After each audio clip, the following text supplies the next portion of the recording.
Hello बच्चों, आज हम बात करेंगे moving charges and magnetism class 12 के लिए।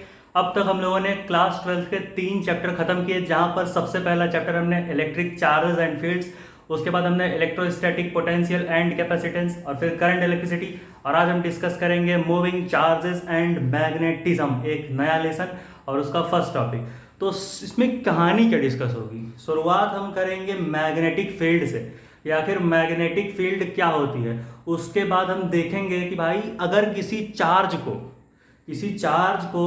करंट कैरिंग वायर के पास लाएंगे तो क्या क्या कहानी बनेगी। शुरू करते हैं, समझ में आएगा। तो शुरुआत करते हैं। सबसे पहले हम क्या लेते हैं, हम एक करंट कैरिंग वायर लेते हैं या फिर कंडक्टर। मान लेते हैं हमारे पास कोई एक वायर है जिसके अंदर आई अमाउंट ऑफ करंट फ्लो हो रहा है, ठीक है। सबसे पहले हम यहां लेते हैं भैया, एक हमारे पास वायर है, उस वायर के अंदर आई अमाउंट ऑफ करंट फ्लो हो रहा है। जैसे कि हम यहाँ पे देख सकते हैं, ये मान लेते हैं ये हमारा कोई एक वायर है और इस वायर के अंदर आई अमाउंट ऑफ करंट फ्लो हो रहा है। जैसे हम इसको मान सकते हैं भाई, ये देखो, ये आई अमाउंट ऑफ करंट फ्लो हो रहा है, ठीक है। तो हैंस ओयरस्टेड नाम के एक साइंटिस्ट थे, उन्होंने पता किया कि भाई अगर कोई हम एक वायर लेंगे और उस वायर के अंदर हम अगर कुछ आई अमाउंट ऑफ करंट को फ्लो कराएंगे, ठीक है, और आई अमाउंट ऑफ करंट फ्लो कराने के दौरान अगर हम उस कंडक्टर के पास में एक मैग्नेटिक कंपास ले जाएं, मैग्नेटिक कंपास सब लोग जानते हैं, 10th में पढ़ा हुआ, ठीक है। अगर उसके पास हम एक मैग्नेटिक कंपास ले जाएंगे तो उस मैग्नेटिक कंपास का जो निडल होगा वो डिफ्लेक्ट हो जाएगा। वो उस जो मैग्नेटिक कंपास है, उस मैग्नेटिक कंपास का जो निडल होगा वो डिफ्लेक्ट हो जाएगा। ऐसे यहां पर हम देख सकते हैं, जैसे ही हम इस वायर के पास एक मैग्नेटिक कंपास को ले गए, उस मैग्नेटिक कंपास का निडल क्या हुआ, उस मैग्नेटिक कंपास का निडल भैया डिफ्लेक्ट हो गया। मैग्नेटिक कंपास का निडल डिफ्लेक्ट हो गया। तो ये कहानी बनी, ठीक है। तो एक तरीके से हम कह सकते हैं कि अगर किसी वायर में करंट फ्लो हो रहा है तो भैया वो एक जो वायर होगा एक तरीके से मैग्नेट का काम कर रहा है। क्योंकि भाई हैंस ओयरस्टेड ने क्या बताया था, उन्होंने ये बताया था कि अगर किसी मैग्नेट के पास हम किसी एक क्या करें, अगर हम मैग्नेट के पास, ठीक है, एक कंपास को ले जाएंगे तो कंपास का निडल डिफ्लेक्ट होगा। वही काम भाई यहां पर भी तो हो रहा, लेकिन ध्यान रहे कि जो वायर हो उसके अंदर करंट फ्लो होना चाहिए। तो एक तरीके से हम कह सकते हैं कि अगर कोई वायर है उसके अंदर करंट फ्लो हो रहा तो वो एक तरीके का मैग्नेट है, क्योंकि कंपास को उसके पास ले जाने पर कंपास का निडल डिफ्लेक्ट हो रहा, मैग्नेट के पास पर ले जाने पर भी डिफ्लेक्ट होता है और यहां पर भी। तो हम कह सकते हैं कि करंट कैरिंग वायर एक तरीके का क्या है, मैग्नेट है। फिर हमने एक और नई चीज यहां पर देखी कि अगर हम करंट के डायरेक्शन को रिवर्स कर दे, भैया हमारा जो कंडक्टर है उसको तो हम लिए है, लेकिन कंडक्टर में अगर करंट के डायरेक्शन को रिवर्स कर दिया जाए तो जो हमारा कंपास का डिफ्लेक्शन का डायरेक्शन है, अगर वो इस तरीके से है तो करंट का डायरेक्शन बदलने के बाद इस कंपास के निडल का भी डायरेक्शन कुछ डिफ्लेक्ट हो जाएगा, एक अलग तरीके से हो जाएगा, ठीक है।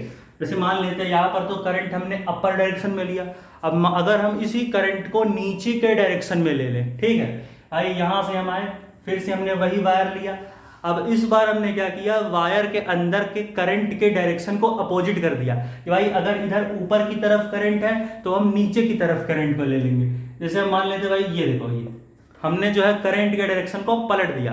अब अगर हम एक कंपास को यहां पर लाए और कंपास का जो निडल होगा अगर यहां पर इस डायरेक्शन में डिफ्लेक्ट हुआ तो यहां डायरेक्ट इसका उल्टा डिफ्लेक्ट होगा, कुछ इस तरीके से, ठीक है। यहां पर भी हमारा जो कंपास है वो भी डिफ्लेक्ट फिर से हुआ, लेकिन अपोजिट डायरेक्शन में। इससे हम क्या सीखते हैं कि करंट के डायरेक्शन को बदलने से भी फर्क पड़ता है, ठीक है। यहां पर ऐसे डिफ्लेक्शन हुआ तो करंट का डायरेक्शन बदलने पर ऐसे डिफ्लेक्शन हुआ, ठीक है, उल्टा। इसको हम ऐसे बनाते हैं ना, ऐसे, इस तरीके से। ऐसे मान लो ये, हाँ ठीक है, मान लो ये ऐसे था इस तरीके से, भाई ये हमारा ऐसे हो गया, ठीक है, डिफ्लेक्शन हो गया पूरा, ठीक है, अपोजिट में, ठीक। तो भैया करंट के डायरेक्शन के बदलेंगे तो हमारा डिफ्लेक्शन भी जो है उल्टा हो जाता है, ठीक है, अपोजिट। तो इतना तो हमने सीखा।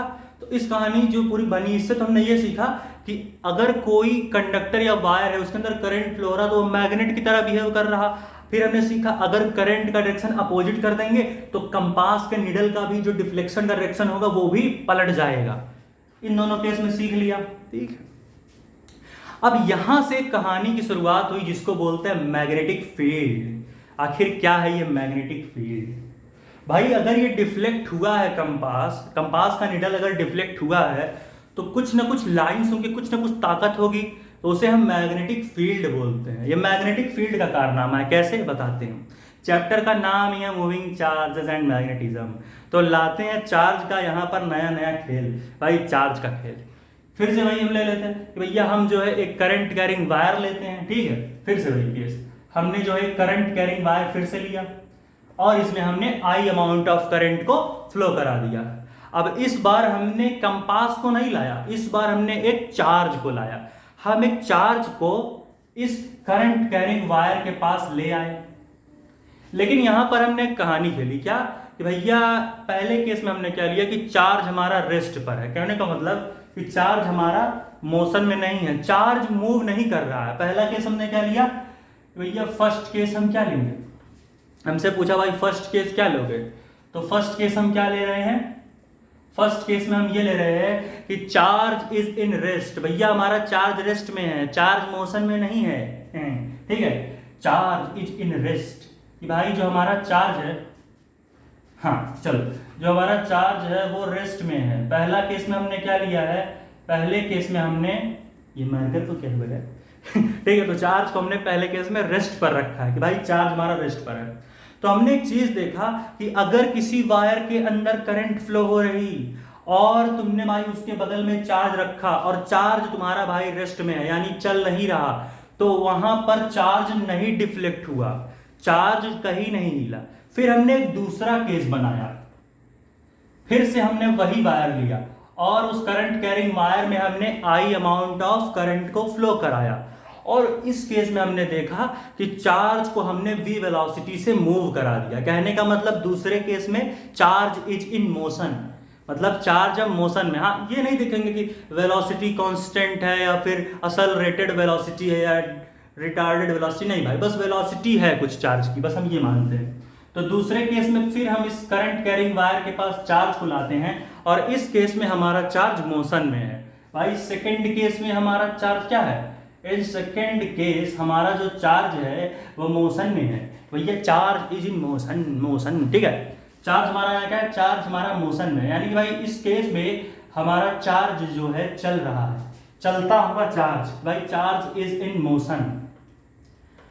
जब हमने ये कहानी देखा तो हमने पाया कि जैसे ही हमने चार्ज को v वेलोसिटी से मूव कराया, जैसे ही v वेलोसिटी से मूव कराया, हमारा चार्ज डिफ्लेक्ट हुआ, हिल गया, डिफ्लेक्ट हुआ करंट कैरिंग वायर की तरफ। इससे क्या सीखे कि भाई यहां ऐसी कोई लाइंस हैं जिसको हम बोलते हैं मैग्नेटिक फील्ड, कुछ ऐसी फील्ड्स हैं जो जब चार्ज रेस्ट पर है तब नहीं वर्क कर रही है, लेकिन जैसे ही हमने चार्ज को मोशन में लाया वैसे ही मैग्नेटिक फील्ड लाइंस क्या कर रही हैं, इस चार्ज को डिफ्लेक्ट कर रही हैं। मतलब कुछ खेल समझ रहे हो कि एक ऐसी मैग्नेटिक फील्ड लाइंस एक ऐसी फील्ड होती हैं जो मोशन वाले चार्ज पर लगती हैं, कभी भी रेस्ट चार्ज पर नहीं वो अप्लाई होती हैं। जैसे देखो भाई, यहाँ चार्ज को हमने रेस्ट पर रखा, जब चार्ज को रेस्ट पर रखा तो भाई जो हमारी मैग्नेटिक फील्ड्स हैं उन्होंने इस चार्ज को नहीं डिफ्लेक्ट किया, लेकिन जैसे ही हमने चार्ज को मोशन में लाया v वेलोसिटी से, हमारा चार्ज डिफ्लेक्ट हो गया करंट कैरिंग वायर की वजह से।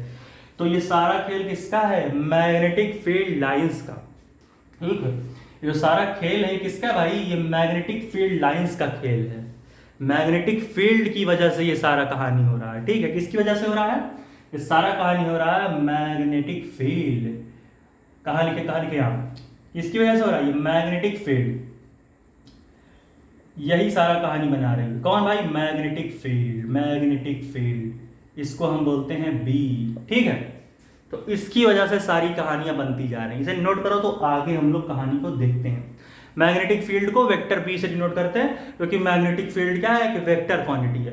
ये फिनोमेना समझे कि नहीं, कैसे कैसे हमने देखा, तो यहाँ पर इससे पता चलता है मूविंग चार्जेस एंड मैग्नेटिज्म। आप समझ रहे हो, देखो मैग्नेटिज्म का मतलब क्या है कि करंट कैरिंग वायर, अगर कोई वायर है उसके अंदर करंट फ्लो हो रहा और अगर उसके पास हम कोई चार्ज ले जाते हैं और चार्ज को v वेलोसिटी से मोशन में लाते हैं तो भाई वो डिफ्लेक्ट हो रहा। तो भाई सीधी सी बात है वो करंट कैरिंग वायर एक मैग्नेट की तरह बिहेव कर रहा और हमारा चार्ज मोशन में, तो उसी से बना मूविंग चार्ज एंड मैग्नेटिज्म। ये सारा खेल मैग्नेटिक फील्ड लाइंस की वजह से हो रहा और मैग्नेटिक फील्ड को हम वेक्टर क्वांटिटी बोलते हैं और उसको हम वेक्टर बी से डिनोट करते हैं। ठीक है, अब भाई इसके बाद नई नई कहानियां बनेंगी कि मैग्नेटिक फील्ड की जो है यूनिट क्या होती है और एक हम लॉ पढ़ेंगे आज बायोट सैवर्ट लॉ। उसके बाद नए नए टॉपिक हम देखते जाएंगे, तो इसको नोट करो। उसके बाद हम अगला टॉपिक देखते हैं। 1 2 3 4 भाई नोट कर ले। दो खैर मैं पॉज करके इरेज कर दूंगा, ब्लैक स्पॉट बन जाते हैं बोर्ड पे, तो पानी लगा के इरेज करूंगा पॉज करके। नोट करो भाई 1 2 3 4 नोट कर लो भाई, इतना छाप ले भाई। यार देखो पॉज करके इरेज करना पड़ता है, मार्कर का ब्लैक स्पॉट पड़ जाता है तो भाई पानी वगैरह लगा रहता है ना, तो समझ नोट कर लेते हैं ना, पीछे जाके फिर से कर लो। अब आगे की कहानी इतना समझ में आया इंट्रोडक्शन। अब हम देखेंगे ये मैग्नेटिक फील्ड जो वेक्टर बी है इसकी यूनिट्स क्या क्या होती हैं। आखिर ये जो हमारा मैग्नेटिक फील्ड है इसकी हमारी यूनिट्स क्या क्या होती हैं। ठीक है, इसको हम क्या बोलते हैं भाई, इसको हम बोलते हैं मैग्नेटिक फील्ड और इसको हम भाई वेक्टर बी से डिनोट करते हैं। इंट्रोडक्शन समझे कि नहीं, ये होता है। ठीक है, अब एक हमने क्या पढ़ा था, एक फर्क समझ रहे हो, हमने पिछले लेक्चर्स में एक और टॉपिक पढ़ा था कि अगर इलेक्ट्रिक फील्ड लाइंस है और उन इलेक्ट्रिक फील्ड लाइंस में कोई हम चार्ज Q को रखेंगे तो उस Q चार्ज के ऊपर एक फोर्स लगती थी और उस फोर्स की वैल्यू होती थी Q इनटू इलेक्ट्रिक फील्ड। एक चीज ध्यान में आया, यहां पर चार्ज तभी डिफ्लेक्ट हुआ, चार्ज पर तभी मैग्नेटिक फील्ड लाइंस ने फोर्स लगाया जब चार्ज मोशन में था। लेकिन उस लेक्चर में हमने क्या पढ़ा था, हमने पढ़ा था कि मान लो भाई इलेक्ट्रिक फील्ड लाइंस है ढेर सारी, यहां पर किटिक किटिक टी डी डी डी ऐसे इलेक्ट्रिक फील्ड लाइंस है ढेर सारी, बिल्कुल तुम्हारी तरह। ठीक है, बड़ी सी। ठीक है, तो कई सारी इलेक्ट्रिक फील्ड लाइंस है यहाँ पर। अब भाई इलेक्ट्रिक फील्ड लाइन में अगर तुम भाई कोई चार्ज रखोगे तो इस चार्ज के ऊपर फोर्स लगता था जिसकी वैल्यू होती थी Q इंटू ई। और ये चार्ज अगर मोशन में होगा तब भी फोर्स लगेगा, चार्ज अगर रेस्ट में होगा तब भी फोर्स लगेगा। ये इलेक्ट्रिक फील्ड के केस में था। लेकिन मैग्नेटिक फील्ड के केस में चार्ज पर तभी डिफ्लेक्शन होता है, चार्ज पर तभी फोर्स लग रहा जब हमारा क्या है, जब हमारा चार्ज मोशन है। जैसे यहां पर चार्ज मान लो कोई है या फिर इलेक्ट्रॉन, अब अगर ये v वेलोसिटी से मोशन में है तब भी इस पर फोर्स लगेगा QE का, चाहे रेस्ट में हो तब भी QE। लेकिन इस केस में खाली जब मोशन में होगा चार्ज तभी डिफ्लेक्शन हो रहा है चार्ज का। समझ में आया डिफरेंस, इसको बताया कोप्चे में, अब यहाँ देखो। ठीक है, अब हम इसकी यूनिट देखते हैं। मैग्नेटिक देखो यहाँ पर फोर्स की यूनिट क्या होती थी, यहाँ पर अगर हम देखें फोर्स की यूनिट क्या बन जाती थी, F इक्वल टू QE होता था। तो अगर यहाँ से इलेक्ट्रिक फील्ड की वैल्यू देखें तो क्या होता था, फोर्स अपॉन चार्ज। फोर्स का यूनिट क्या होता है ऐसा ही, न्यूटन। चार्ज का क्या होता है, कूलम। तो भैया होगा था न्यूटन पर कूलम। उसी तरीके से अगर हम मैग्नेटिक फील्ड की यूनिट देखें तो मैग्नेटिक फील्ड की यूनिट हम क्या बना करके लाएंगे, मैग्नेटिक फील्ड की यूनिट हो जाएगी Newton per ampere metre. Newton per ampere metre, ए से एम्पियर, एम से मीटर और एन से न्यूटन, तो न्यूटन पर डिवाइडेड बाय एम्पियर मीटर। ठीक है, यही यूनिट बनती है। तो इसका एक फेमस यूनिट होता है कि भाई एक newton per ampere metre is equal to होता है 1 टेस्ला।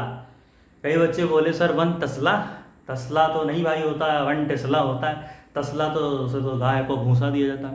हाँ छोड़ो, ठीक है। तो ये हमारा क्या हो जाएगा, ये हमारा बन करके आएगा 1 टेस्ला। ये भाई बराबर होता है टेस्ला के, जो हमारा न्यूटन पर एम्पियर मीटर की वैल्यू होती है वो टेस्ला के बराबर होता है। ठीक है, वो टेस्ला के बराबर होता है। तो यहाँ से ये कहानी मिली। एक और इसकी बहुत ही खूबसूरत सी यूनिट होती है जिसको हम बोलते हैं वेबर पर मीटर स्क्वायर। सर ये कैसी आई, अच्छा याद करो, हमने पिछले लेक्चर्स में एक फॉर्मूला पढ़ा था इलेक्ट्रिक फ्लक्स का। क्या पढ़ा था भाई, हमने इलेक्ट्रिक फ्लक्स के लिए एक फॉर्मूला पढ़ा था।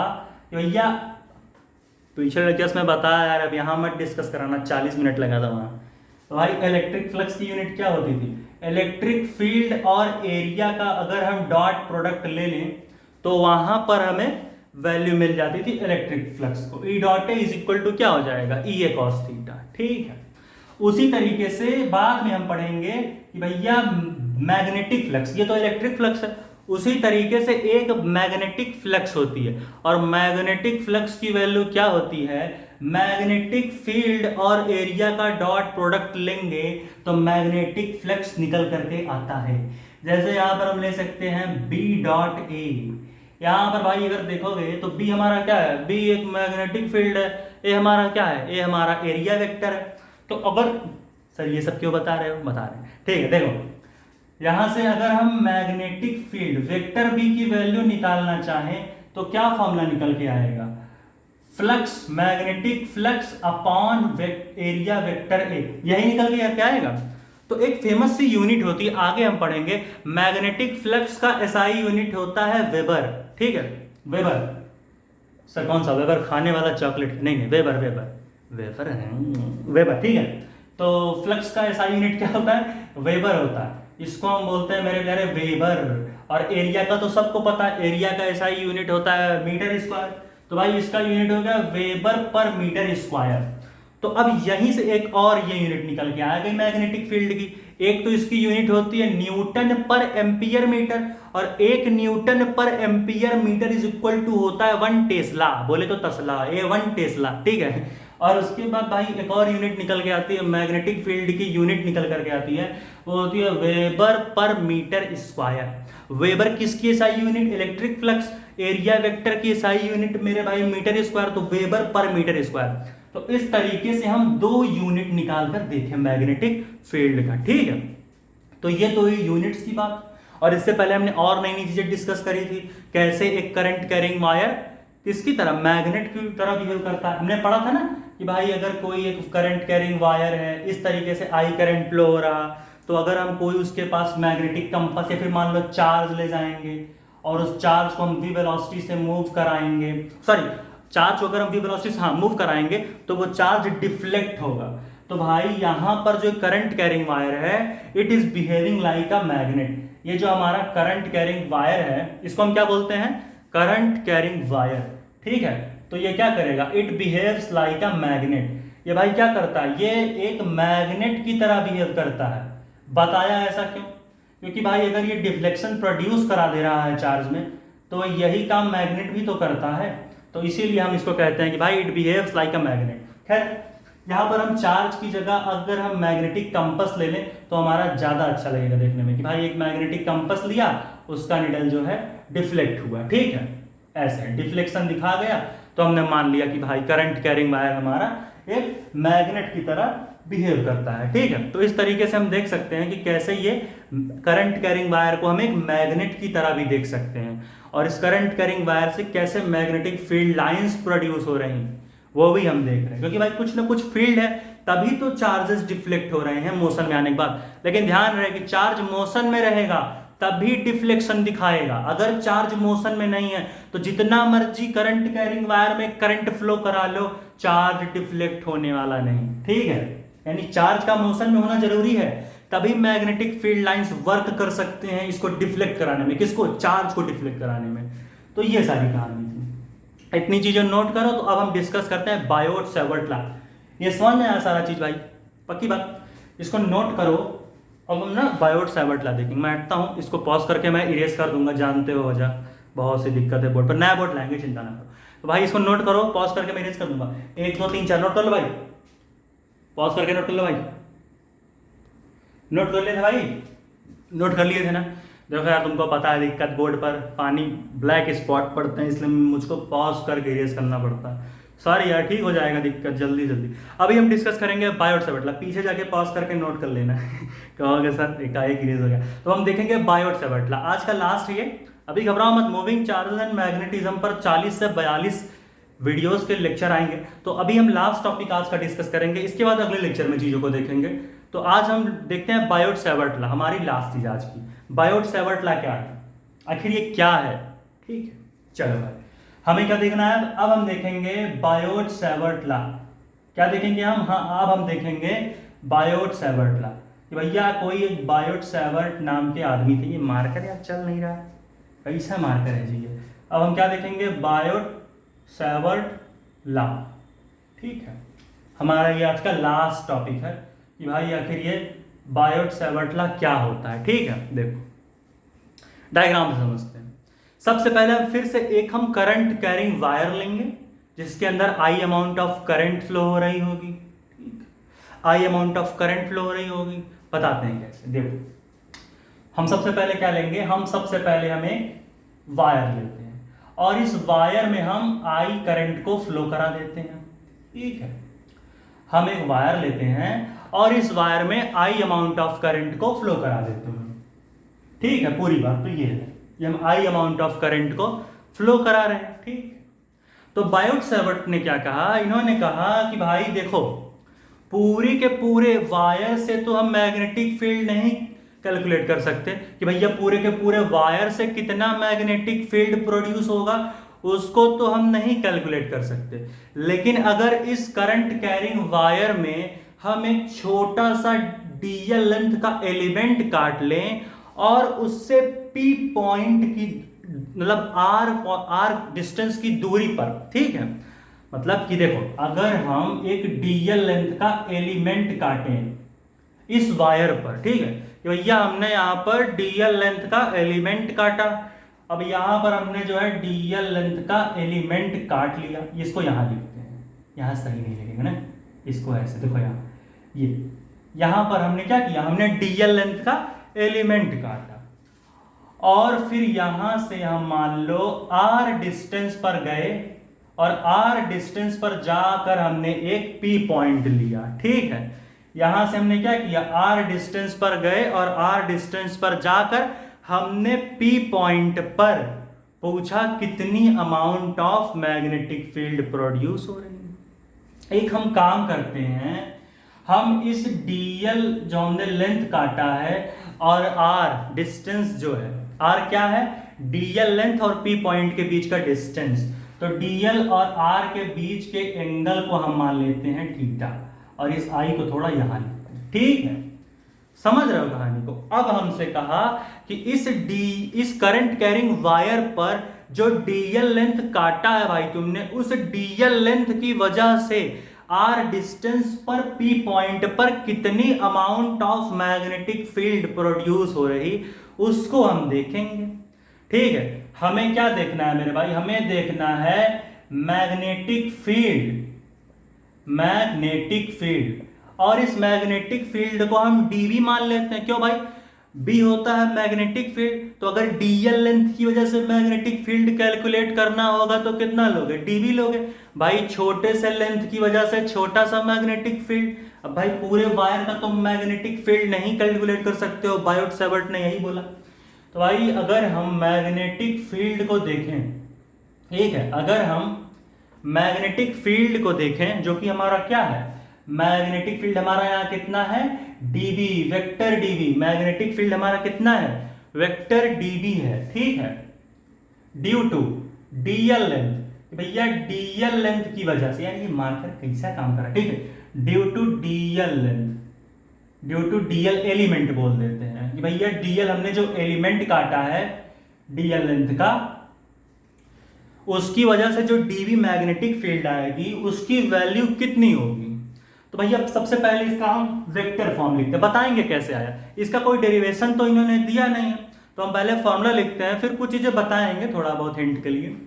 तो भाई देखो कैसे हम इसकी कहानी को खेलते हैं कि भाई सबसे पहले हम लेंगे, सबसे पहले हम क्या लेंगे भाई, हमारे पास एक डीबी है।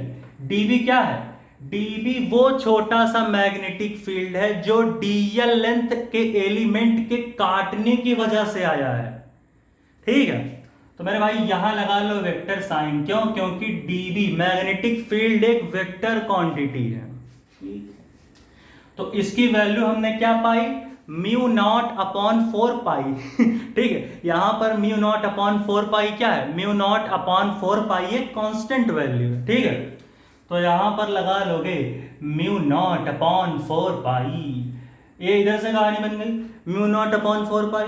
फिर हमने एक कहानी पढ़ा कि यहां पर मेरे प्यारे बच्चे करंट लो, जिस करंट की वैल्यू होगी आई और उसका मल्टीप्लाई कर दो जो ये डीएल लेंथ का एलिमेंट काटे हो इसका, और इस डीएल लेंथ के एलिमेंट और इस पी पॉइंट के बीच का डिस्टेंस जो कि आर है, इन दोनों का क्रॉस प्रोडक्ट लो। यानी कि डीएल क्रॉस आर करेंगे हम, vector dl cross vector R. ठीक है, हम क्या करेंगे, हम लेंगे vector dl cross vector R और अपॉन में हम लिखेंगे आर क्यूब और इसको हम दे देंगे एक ब्रैकेट, खूबसूरत सा ब्रैकेट। यहां पर हम क्या लगा देंगे, यहां पर हम लगा देंगे ब्रैकेट। ठीक है, तो आई फिर vector dl cross vector R upon R cube. तो इस तरीके से हमारे मैग्नेटिक फील्ड का, किसकी वजह से, डीएल लेंथ के एलिमेंट की वजह से डीबी मैग्नेटिक फील्ड जो प्रोड्यूस हुई उसका हमने वेक्टर फॉर्म निकाल लिया। ठीक है, ये तो हुआ भाई वेक्टर फॉर्म। क्या हुआ ये तो हमारा हो गया वेक्टर फॉर्म। अब अगर हम स्केलर फॉर्म अगर निकालना चाहें तो कैसे निकालेंगे, उससे पहले एक नोट करने वाला पॉइंट, ये जो करंट देख रहे हो एक तरीके से देखो तो डीएल का कोई डायरेक्शन नहीं है अगर देखो तो करंट का ही डायरेक्शन लिए है। बात यह है कि करंट हमारा स्केलर क्वांटिटी होता है, तो भाई स्केलर है तो इसका डायरेक्शन दिखा नहीं सकते। तो भैया हमने क्या किया, इनडायरेक्टली करंट को ही तो डायरेक्शन दिया। देखो भाई, जो हमारा करंट, जो हमारा डीएल लेंथ का एलिमेंट है इसका डायरेक्शन हमने मान लिया। देखो ऐसे नहीं, जो करंट का डायरेक्शन है उससे हमने किस डायरेक्शन में मान लिया कि भैया जो डीएल लेंथ का डायरेक्शन है वही करंट का डायरेक्शन, या फिर जो करंट का डायरेक्शन है वही डीएल लेंथ का डायरेक्शन। तो इस तरीके से हमने डीएल लेंथ को ऐसे लिया, तो डीएल और आर के बीच एक एंगल थीटा बना। ठीक है, तो इससे हमने क्या ले लिया कि dl cross R, vector dl cross vector. और हम जानते हैं कि दो वेक्टर्स का क्रॉस प्रोडक्ट क्या आता है, वहां पर मान लो ए क्रॉस बी है तो ए बी साइन थीटा, तो वैसे ही अगर डीएल क्रॉस आर है तो डीएल आर साइन थीटा बनेगा। ठीक है, एक काम करते हैं, इसको थोड़ा और डिराइव करते हैं और इसके हम स्केलर फॉर्म की तरफ बढ़ते हैं मेरे प्यारे भाई। देखो ये तो हमारा क्या है, ये हमारा आ गया वेक्टर फॉर्म। ये हमारा कैसा है, ये हमारा है वेक्टर फॉर्म। जो हमारी मैग्नेटिक फील्ड होती है ये उसका क्या है, ये उसका है वेक्टर फॉर्म। ठीक है, अब हम क्या निकालना चाह रहे हैं, अब हम निकालना चाह रहे हैं स्केलर फॉर्म। तो एक काम करते हैं, सबसे पहले हम इस क्रॉस प्रोडक्ट को ही तोड़ कर रख देते हैं। ठीक है, तो यहां पर क्या कहानी बनेगी मेरे भाई, यहां पर कहानी बनेगी कि भैया मैग्नेटिक फील्ड इक्वल्स टू क्या बनेगा, मैग्नेटिक फील्ड इक्वल्स टू बनेगा म्यू नॉट अपॉन 4 पाई सबसे पहले।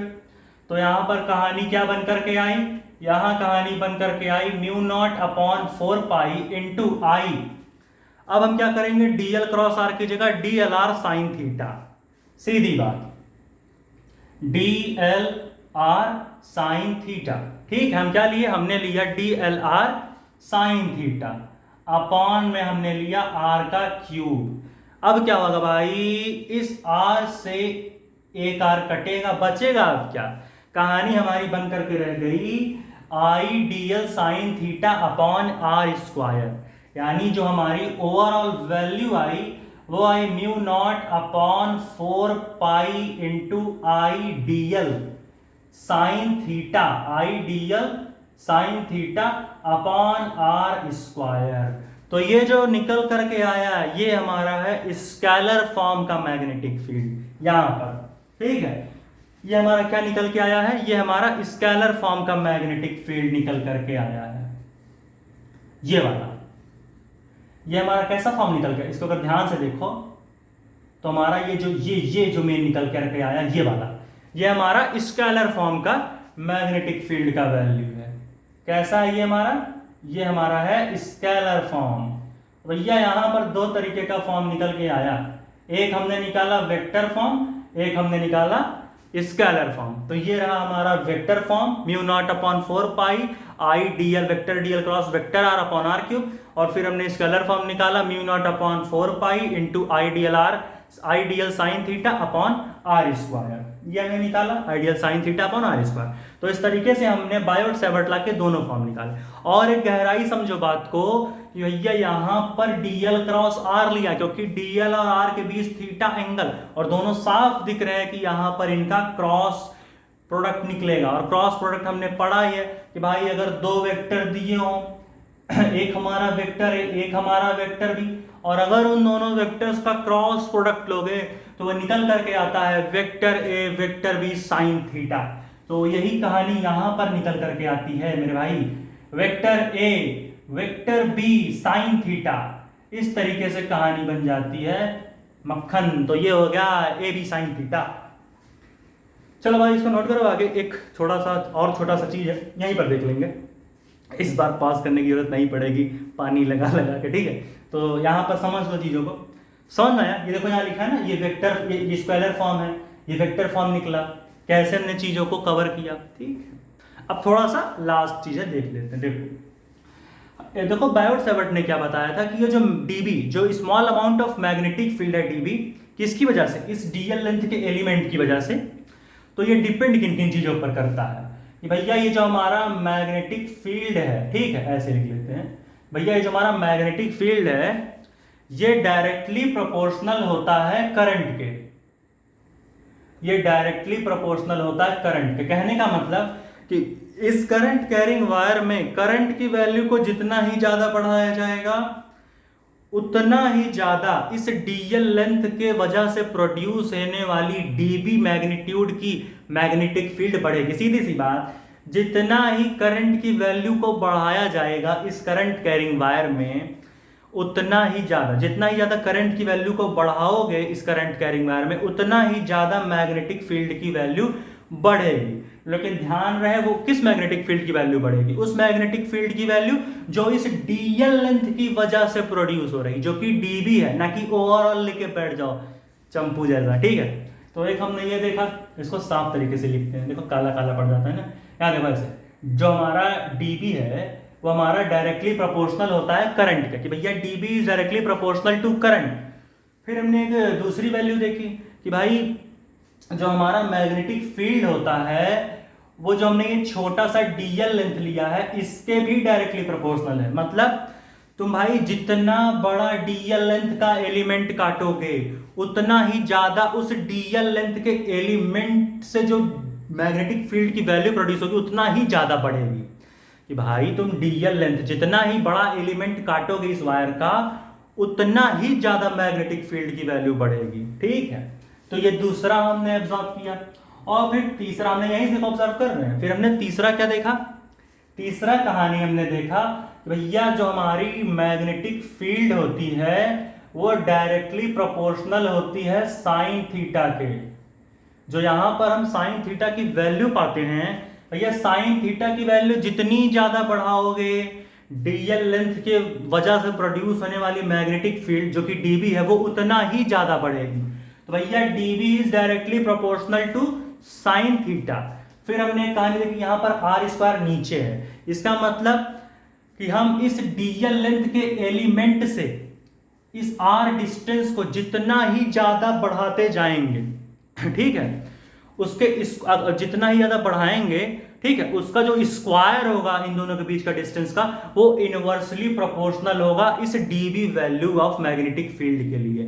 कहने का मतलब मैग्नेटिक फील्ड उतना ही ज्यादा घटेगा जितना ही ज्यादा भैया आप डीएल लेंथ और इस जो पी पॉइंट है इन दोनों के बीच के डिस्टेंस को जितना ज्यादा बढ़ाओगे, ठीक है, उतना ही ज्यादा मैग्नेटिक फील्ड घटेगा, वो भी स्क्वायर के प्रोपोर्शन में। मतलब कि कुछ ऐसा कि भैया डीबी जो है वो इनवर्सली प्रोपोर्शनल है आर स्क्वायर के। ये मिट गया क्या भाई, magnetic field, magnetic field element, ठीक है।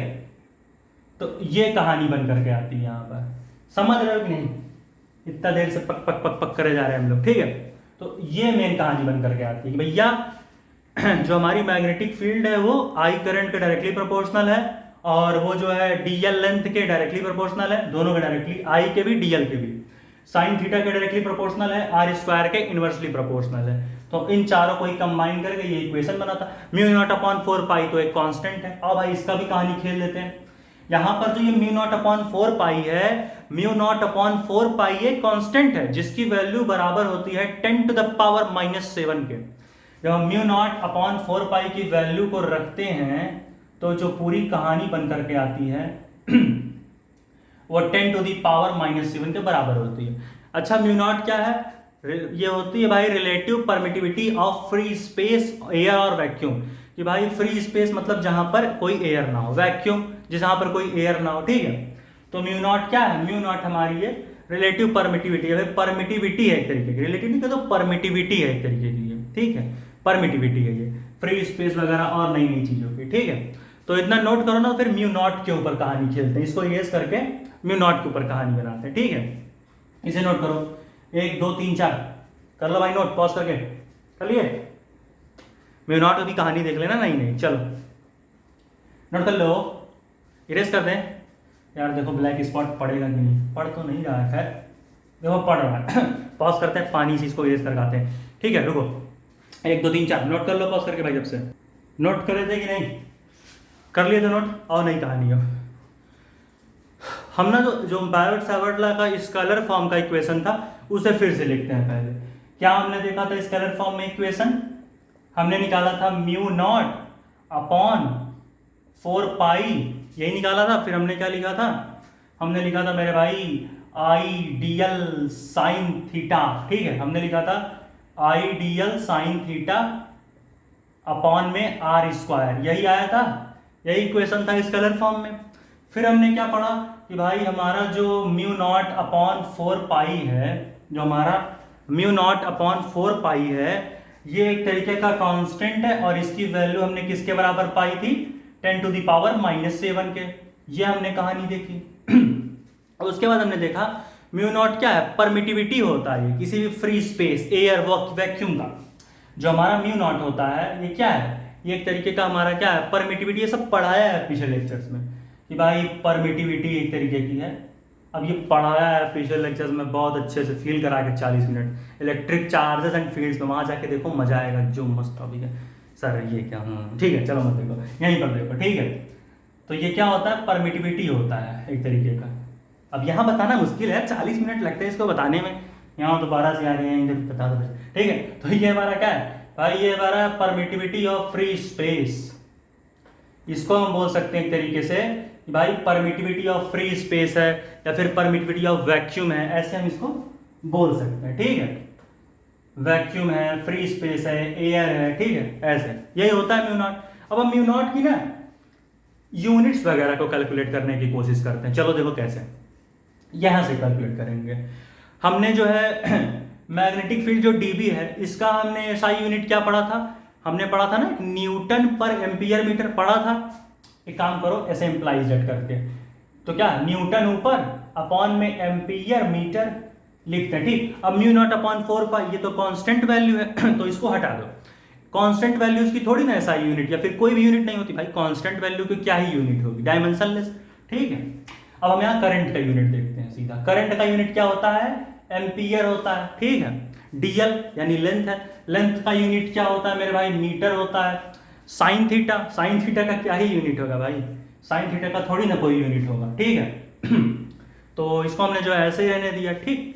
अब हमारा आर स्क्वायर, आर क्या है हमारा, आर एक तरीके का डिस्टेंस होता है, तो डिस्टेंस है तो आर स्क्वायर है, तो यानी मीटर स्क्वायर हो जाएगा, ठीक है। तो यहाँ से हो गया मीटर स्क्वायर, ठीक है, पक्की बात। अब क्या होगा, 1 मीटर से ये मीटर कटा और 1 मीटर से ये मीटर कट गया, बचा तुम्हारा खाली ऊपर ए, सही से लिखो, यहाँ ए था एक और ये मीटर था, ये भी इस मीटर स्क्वायर से ये मीटर भी गया, वो मीटर भी गया, ठीक है। और हमारा हाँ म्यू नॉट तो रखेंगे ही ना ऊपर, यहाँ पर यहाँ रख लेते हैं into mu naught, mu naught तो रखोगे, म्यू नॉट का ही तो ऐसा यूनिट निकालना है, 4 पाई तो कांस्टेंट है, म्यू नॉट रख लेते हैं, ठीक है।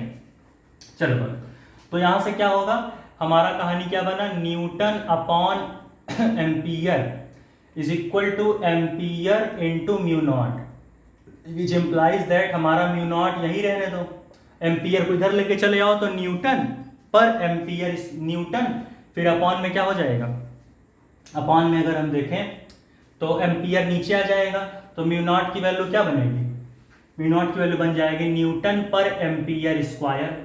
तो इस तरीके से म्यू नॉट की भी वैल्यू हम लेकर एसआई यूनिट को निकाल सकते हैं, जो कि क्या होगी, जो कि हमारी एम्पियर स्क्वायर। इसको टेस्ला के टर्म्स में भी निकाल सकते हो, क्योंकि हमने पढ़ा है newton per ampere metre is equal to 1 tesla, तो यहाँ पर टेस्ला रख करके भी तुम वैल्यूज को निकाल सकते हो, एक नई यूनिट, तो उसको देख लें निकाल करके, ठीक। चलो, तो इस तरीके से म्यू नॉट की एक हम यूनिट निकालते हैं, न्यूटन पर एम्पियर स्क्वायर। कई बच्चे यार कंफ्यूज होंगे, लिख देता हूँ, न्यूटन, एन क्या है, एन तुम्हारा डिनोट करता है मेरे भाई न्यूटन, ठीक है। एन तुम्हारा क्या डिनोट करता है, एन भाई डिनोट करता है न्यूटन, ए का डिनोट करता है, ए डिनोट करता है भाई एम्पियर, भाई कितना एम्पियर ऑफ करंट है वहाँ, ठीक है। यार ये मार्कर पता नहीं क्या हो गया इसे, ठीक है। ए क्या डिनोट करता है एम्पियर, एम तो पद समझ जा रहे हो ना, एम तो मीटर डिनोट कर रहा है, लेंथ, ठीक है। तो हम देख सकते हैं न्यूटन पर एम्पियर स्क्वायर एक तरीके की यूनिट निकल के आती है म्यू नॉट की। और एक फॉर्मूला होता है देख लो कि भाई जो हमारा, अगर हमें रिलेटिव परमिटिविटी निकालनी है दो चीज़ों की, तो मान लो किसी एक मीडियम की परमिटिविटी दी गई है और हम एयर के परमिटिविटी को तो म्यू नॉट बोलते ही हैं, एयर बोल लो, वैक्यूम, फ्री स्पेस, सबका म्यू नॉट। तो ये एक फॉर्मूला भी देख लो कि रिलेटिव परमिटिविटी को हम, मान लो कोई मीडियम है, कोई मान लो ऑयल है, ठीक है।